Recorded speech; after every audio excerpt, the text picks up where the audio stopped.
സ്വഹാബത്തിന്റെ ഈമാൻ ഇടറിയില്ല. റബീഉൽ അവ്വൽ മാസം വരുമ്പോൾ വിശ്വാസികളുടെ ഹൃദയത്തിൽ വസന്തമാണ്. അഹ്യാ റബീഉൽ ഖൽബി ശഹറുൽ മൗലിദി കുല്ലൽ അനാമി ബിദിക്രി മൗലിദി അഹ്മദി. എവിടെയും നബി സല്ലല്ലാഹു അലൈഹി വസല്ലം തങ്ങളുടെ പ്രകീർത്തനം. അപ്പോഴാണ് ഒരു വിഭാഗത്തിന്റെ ചോദ്യം, മുഹമ്മദ് നബി സല്ലല്ലാഹു അലൈഹി വസല്ലം തങ്ങളുടെ നബിദിനം ആഘോഷിച്ചിട്ടുണ്ടോ? ചോദ്യം കേൾക്കുമ്പോഴേക്ക് സാധാരണക്കാരനായ വിശ്വാസി ചിലപ്പോ പതറാണ്. അടുത്ത പള്ളിയിലേക്ക് പോവാണ്. നബിദിനാഘോഷം നടത്തിയിട്ടുണ്ടോ? മോനെ, ഇസ്ലാമിന്റെ വിധിവിലക്കുകൾ അറിയേണ്ട രീതിയുണ്ട്. അടിസ്ഥാനപരമായി ഇസ്ലാം പ്രഖ്യാപിച്ചു, അറിയിച്ചു ഒരു കാര്യം, അതിന് കാലോചിതമായ വികാസങ്ങളുണ്ട്. നിക്കാഹ് നബി സല്ലല്ലാഹു അലൈഹി വസല്ലം തങ്ങൾ പഠിപ്പിച്ച ഒരു സുന്നത്താണ്. അതിന്റെ മുന്നോടിയായി സംഘങ്ങൾ ചേരുക, അച്ചാരം നടത്തുക, വളയിടിയിൽ നടത്തുക, വാക്കുറപ്പിക്കൽ നടത്തുക, ഓഡിറ്റോറിയം ഉറപ്പിക്കുക, കത്തടിക്കുക, വിപുലമായി കല്യാണം നടത്തുക, സദ്യ ഒരുക്കുക. ഈ ചടങ്ങുകളെല്ലാം കാലോചിതമായി ആ സുന്നത്തിന്റെ മേൽ വന്ന അനുബന്ധങ്ങളാണ്. ഇതെല്ലാവരും നടത്തുന്നു, ആർക്കും പരാതിയില്ല. ഇതുപോലൊരു കല്യാണം അല്ലാഹുവിന്റെ റസൂൽ നടത്തിയോ? ചോദിക്കാൻ ഒരാളും ഇല്ല.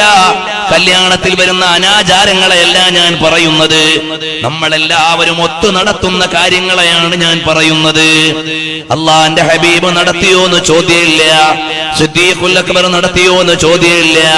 സ്വഹാബത്ത് നടത്തിയോ എന്ന് ചോദ്യമില്ല. കാരണം അവർക്കും വേണം, നമുക്കും വേണം. നബി സല്ലല്ലാഹു അലൈഹി വസല്ലം തങ്ങളുടെ മദീന പള്ളിയിൽ ദർസ് നടത്തി. അള്ളാന്റെ ഹബീബ് ദീനീ വിജ്ഞാന പ്രചരണത്തിന് വേണ്ടി വെച്ച അടിസ്ഥാന രീതിയാണത്. അതിന് കാലോചിതമായി മാറ്റം വന്നു. അറബി കോളേജ് വന്നു, മദ്രസ വന്നു, സിലബസ് വന്നു, പരീക്ഷ വന്നു, ടേം വന്നു, സെമിസ്റ്റർ സിസ്റ്റം വന്നു, അതുപോലെ തന്നെ ആനുവൽ എക്സാമിനേഷൻ വന്നു. അതിന് വ്യത്യസ്തങ്ങളായ രീതികൾ വന്നു. ഇതുപോലെ ഒരു മദ്രസ റസൂലുള്ളാഹി നടത്തിയിട്ടുണ്ടോ? ചോദിക്കാൻ ആരുമില്ല. നമുക്കും വേണം, അവർക്കും വേണം. ഒരു സംഘടനയുടെയും വാർഷികം നബിതങ്ങൾ നടത്തിയിട്ടില്ല. ഒരു പ്രസ്ഥാനത്തിന്റെയും വാർഷികം നടത്തിയിട്ടില്ല. ഒരു സ്ഥാപനത്തിന്റെയും സമ്മേളനം നടത്തിയിട്ടില്ല. അതെല്ലാവരും നടത്തുന്നു, ചോദിക്കാൻ ആളില്ല. പക്ഷേ ജനങ്ങളുടെ ഈമാൻ തെറ്റിക്കാൻ ഒരു ചോദ്യം, നബി സല്ലല്ലാഹു അലൈഹി വസല്ലം തങ്ങൾ മൗലിദാഘോഷം നടത്തിയോ? അടിസ്ഥാനപരമായി നിക്കാഹ് സുന്നത്താക്കിയതുപോലെ നബിതങ്ങളുടെ ജന്മദിനത്തിന് പുണ്യമുണ്ടെന്ന് ഹബീബ് പഠിപ്പിച്ചു. ഇമാം മുസ്ലിം ഉദ്ധരിച്ചു. അതാണ് അതിന്റെ അടിസ്ഥാനം. ഹബീബിന്റെ മദ്ഹ് ജല്ലൽ പുണ്യകർമ്മമാണെന്ന് ഹബീബ് പഠിപ്പിച്ചു. അതിന് കാലോചിതമായി മാറ്റം വന്നു. കല്യാണം കൊല്ലം ജില്ലയിൽ ഏതുപോലെയല്ല തലശ്ശേരിയിൽ ഏതുപോലെയല്ല തൃശ്ശൂരിൽ ഏതുപോലെയല്ല തമിഴ്നാട്ടിൽ ഏതുപോലെയല്ല ഉത്തരേന്ത്യയിൽ, ഇവിടത്തെ ഒന്നും പോലെയല്ല സൗദി അറേബ്യയിൽ. അങ്ങനെ ലോകത്തെ വ്യത്യസ്തങ്ങളായ നാടുകൾക്കും ഭാഷകൾക്കുമൊക്കെ അനുസരിച്ച് അടിസ്ഥാനപരമായ ഒരു നിക്കാഹിന് ആഘോഷങ്ങൾ വ്യത്യസ്തമായതുപോലെ അടിസ്ഥാനപരമായ നബിജന്മത്തിന്റെ ബഹുമാനത്തിന് കാലോചിതമായ മാറ്റം വന്നു എന്നല്ലാതെ അത് ഇസ്ലാം വിലക്കിയതല്ല. അത് പുണ്യകർമ്മമാണ്. നബിക്കുള്ള മൗലിദ് വീട്ടിലും കഴിക്കേണ്ടതാ. അതിനാൽ മുസീബത്തൊക്കെയും മാറുന്നതാ. അപ്പോൾ നബി സല്ലല്ലാഹു അലൈഹി വസല്ലം തങ്ങൾ മദീനയിൽ നിന്ന് മക്കയിലേക്ക് ഇസ്ലാമിക മുന്നേറ്റത്തിന് വേണ്ടി ഇറങ്ങിയപ്പോ അന്നത്തെ മുനാഫിക്കുകളുടെ ചോദ്യം, എന്തിനാ ഇങ്ങനെ പോണത് എന്ന് റസൂലുള്ളാഹിനോട് ചോദിക്കുകയാണ്. അവൻ മുനാഫിഖീങ്ങളുടെ പണി ഓരോ കാലത്തും അങ്ങനെ, നല്ലത് ചെയ്യാൻ പോകുമ്പോ ചോദ്യം ഉയർത്തിയിട്ട് അതിനെ ഇല്ലായ്മ ചെയ്യാൻ ശ്രമിക്കുക. റബീഉൽ അവ്വൽ മാസം വരുമ്പോൾ ചോദിക്കും, നബി സല്ലല്ലാഹു അലൈഹി വസല്ലം ജന്മദിനം ആഘോഷിക്കാൻ പറ്റുമോ എന്ന്. റബീഉൽ ആഖിർ വരുമ്പോൾ ചോദിക്കും, മുഹീദ്ദീൻ ഷേഖ് മഹാനാണോ എന്ന്. ജുമാദുൽ ഊല വരുമ്പോൾ ചോദിക്കും, റിഫായി ഷേഖ് മഹാനാണോ എന്ന്. അടുത്ത മാസം വരുമ്പോൾ ചോദിക്കും, ബഹുമാനപ്പെട്ട ഖാജ മൊയ്നുദ്ദീൻ തങ്ങൾ മഹാനാണോ എന്ന്. അടുത്ത മാസം വരുമ്പോൾ ചോദിക്കും, റജബ് 27 പുണ്യമുണ്ടോന്ന്.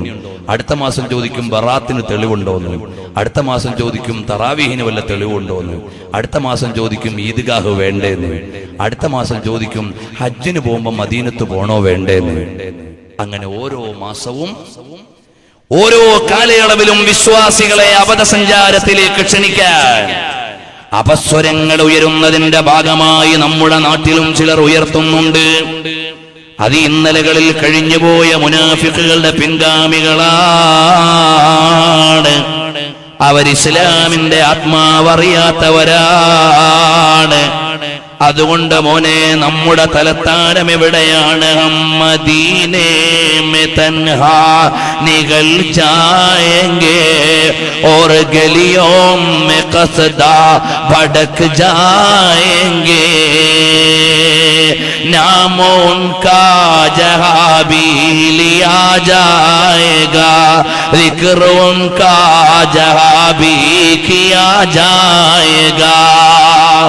അല്ലാഹുവിന്റെ ഹബീബ് സല്ലല്ലാഹു അലൈഹി വസല്ലം തങ്ങളുടെ അരുണസ്മരണകളുടെ അരിമ സ്വപ്നങ്ങളെ, കുസുമങ്ങളെ ലോകമാകമാനം ആത്മാവുകൾക്ക് ജീവൻ നൽകുന്നതാണ്. അതുകൊണ്ട് ഹബീബിലേക്ക് ലയിക്കാം. അല്ലാഹുവിന്റെ ഹബീബ് മക്കയിലേക്ക് പുറപ്പെടാനുള്ള തീരുമാനത്തിൽ നിന്ന് മാറുന്നില്ല.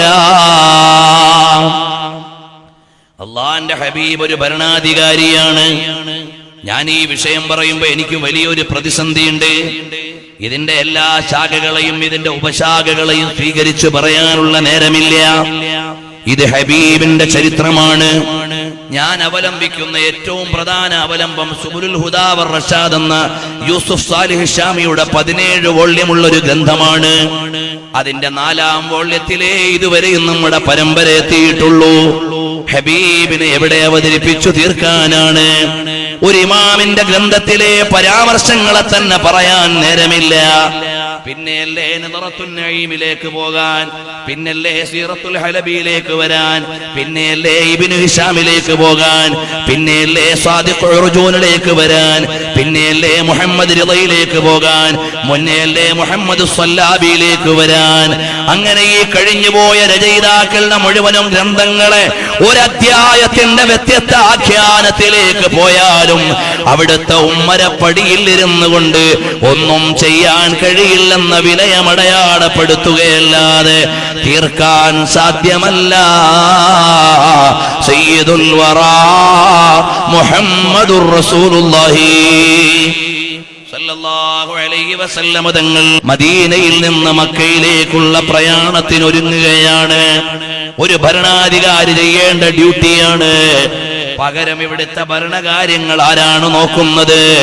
നുമൈലത്ത് ബിൻ അബ്ദില്ലാഹിൽ ലൈസി ഭരണകാര്യത്തിന് നേതൃത്വം കൊടുക്കട്ടെ. അബ്ദുല്ലാഹി ബിൻ ഉമ്മ മക്തൂം മദീന പള്ളിയിൽ ഇമാമത്ത് നിൽക്കട്ടെ. നമുക്ക് മക്കയിലേക്ക് പോകാം. അല്ലാഹുവിന്റെ ഹബീബ് സല്ലല്ലാഹു അലൈഹി വസല്ലം തങ്ങൾ ഒരുങ്ങുമ്പോ ഉമർ ഇബ്നുൽ ഖത്താബ് റളിയല്ലാഹു അൻഹുവിന്റെ ചോദ്യം, ഹബീബേ വാർത്ത നല്ലതാണ്, യാത്ര മനോഹരം